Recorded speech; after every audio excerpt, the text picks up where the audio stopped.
This is the Mosalogic UVA fly insect trap. Plugs into the light switch here, and then it collects all of these different insects. You got little fruit flies, you got bitter flies. This thing just does a really great job. I'm very, very pleased with it. We've been using this for a while. This is the second refill pack I bought here. You get 5 refills in here. And again, these are just really easy to change the cartridges on here. We'll just open it up right here. You can see this is exactly what's inside right here. And let's just open it up and we'll switch it out. Open up again, you get 5 of these in here. So you just take this one right here. And then it just got like a protective cover on here because it does have glue on there. It is pretty sticky.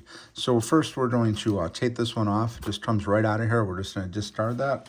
And then we're going to just take this one off right here. It just peels right off, just easy like that.